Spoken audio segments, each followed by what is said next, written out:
Good day everyone, I am Florence Galisa and today we will tackle about developing lesson plans for social studies. But before that, here are the table of contents. First, we have the general formats of a lesson plan. Second is the important components of a lesson plan. And lastly, we have the some tips in developing a lesson plan.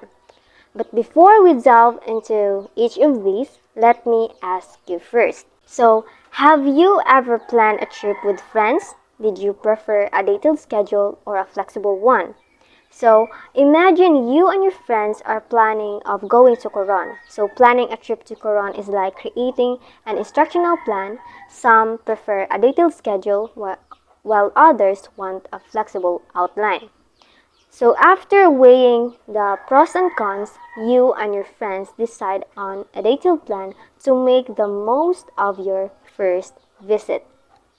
Similarly, teachers follow different lesson formats, but unlike travel plans, the choice is often made by school administrators.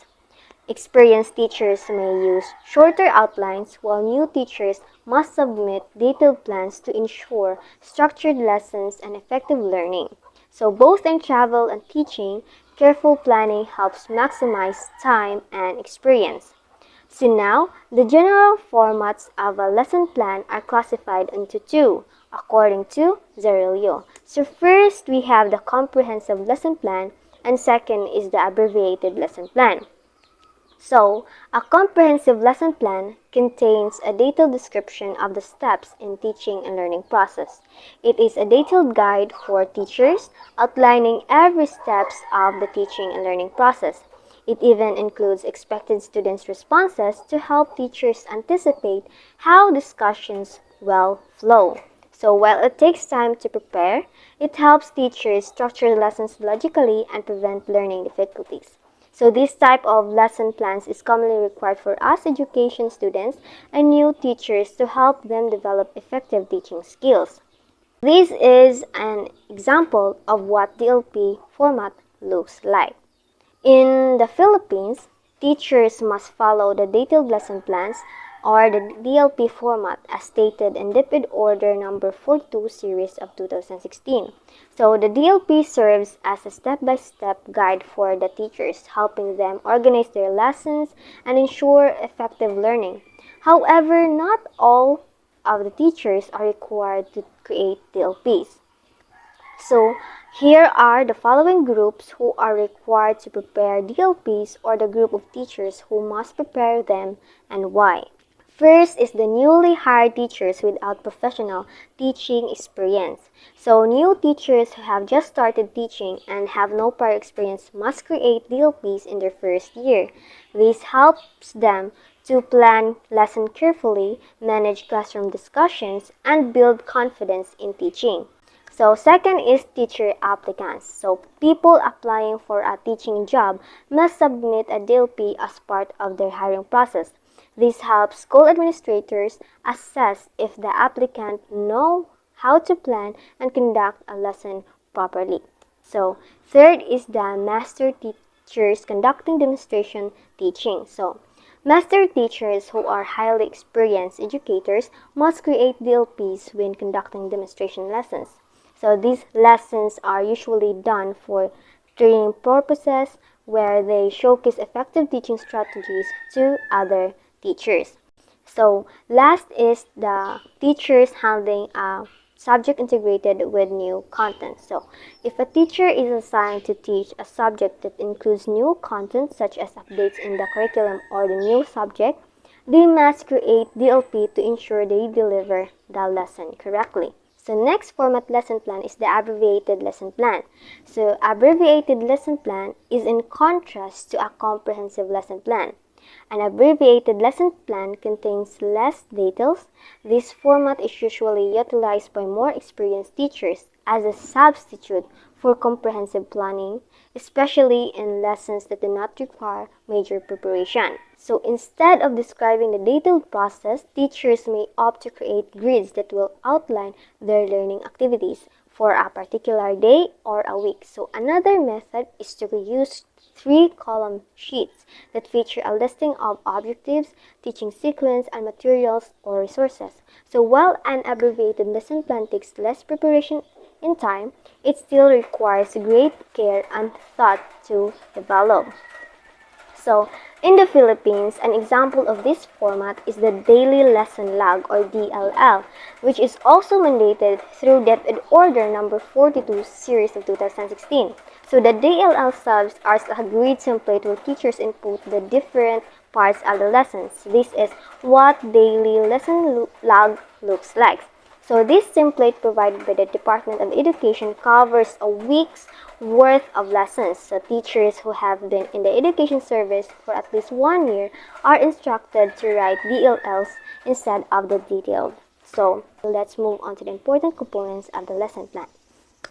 So we have here the objectives, content, learning resources, procedures, remarks, and reflections. So now let's explore these in detail. So first is objectives. So objectives, it clearly defines what students should learn and be able to do by the end of the lesson. So in writing objectives, teachers should ensure that they are specific and measurable and describe what the students should know or be able to do. Objectives should also tap not only rote memorization and basic understanding, but also critical and creative thinking. So second is content. So this part states the actual topic or subject that will be discussed for the day or the following days. So in simple terms, this is the topic to be discussed. So third is the learning resources. So in this part, teachers list down the references that they use in development of the lesson, like learner's module, teaching guide, textbook, and other sources of information. So basically, these are the materials that will be used, such as visual aids, media equipment, and other manipulatives should be noted so that teachers can check if everything is prepared for their lesson. So fourth is procedures. So the procedure portion is the longest part of the lesson plan. It contains the steps and activities that will be done to achieve the objectives. So in Prepare and DLP, teachers divide the procedures portion into 3 parts. These are the before the lesson plan, during the lesson, and after the lesson. So first is before the lesson. So this includes activities that will be done at the beginning of the lesson. In this part, teachers may do any of the following. First is review of the previous lesson. So basically, it is reviewing or having recap to the lesson that was already been discussed. It is to ensure students remember and understand the previous lesson before moving forward. Second is introduction of the new lesson. So this part introduces the main topic or theme of the current lesson, providing an overview of what students will learn. So third is the presentation of the connection between the previous and the new lesson. So this show how the new material relates to what was learned before. So it helps students to see progression of their learning and understand how different concepts are interconnected. And lastly, we have the statement of the learning objectives. So this clearly outlines what students are expected to achieve or learn by the end of the lesson. So next procedure is during the lesson. So as the body of the lesson, this is the main part where the new topic is presented. Aside from direct instruction, teachers should provide various activities that will help students attain mastery and understanding. So this ongoing process of activities, feedback, and assessment is known as formative assessment, so which is essential for both students and teachers to know if learning takes place. So some examples of formative assessments are check-up, quiz, practice work, think, pair and share, and journal entry. So last procedure is the after the lesson. So this serves as the closure of the lesson. Teachers and students wrap up the discussion by doing any of the following. So first is the application of the lesson to real life situations. So this involves showing students how the lesson can be used in everyday life to make it more relevant and practical. Second is summary or generalization and conclusion. So this is when the teacher and students summarize the main points, make broader connections, and draw a conclusion about what was learned. And third is the summative assessment. So this is a final evaluation to check if students have understood and achieved the learning objectives of the lesson. And lastly is the homework. So this work assigned to students to do outside of class, which helps reinforce what was learned during the lesson.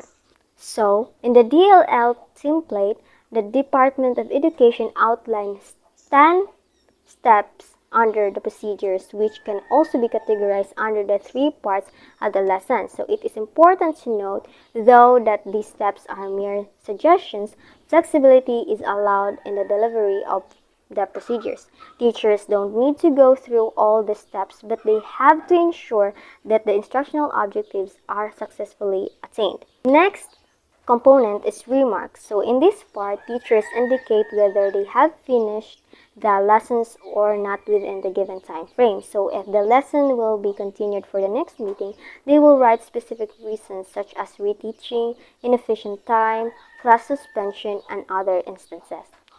So last component is reflection. So as reflective practitioners, teachers should assess their instruction, filling out this portion right after the delivery of the lesson. So they may use the following questions as a guide in their self-evaluation. So first is how many learners earned 80% in the evaluation. Second is how many require additional activities for remediation.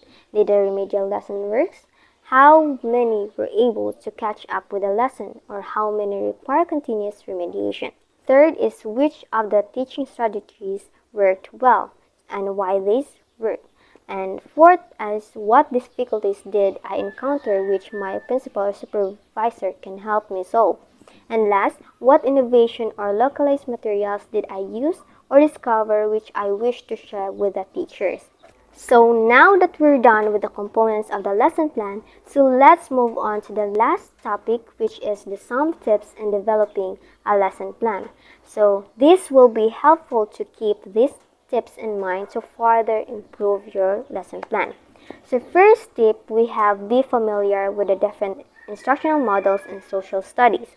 So the format of your procedure will greatly depend on what instructional model that you will use.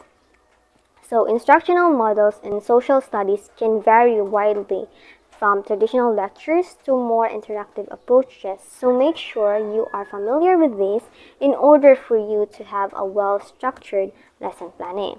Second tip is use an outline in your lesson plan. So refrain from writing long narratives and utilize differences in font size and types to make a reader-friendly plan. So by using an outline, this will help you organize your lesson clearly.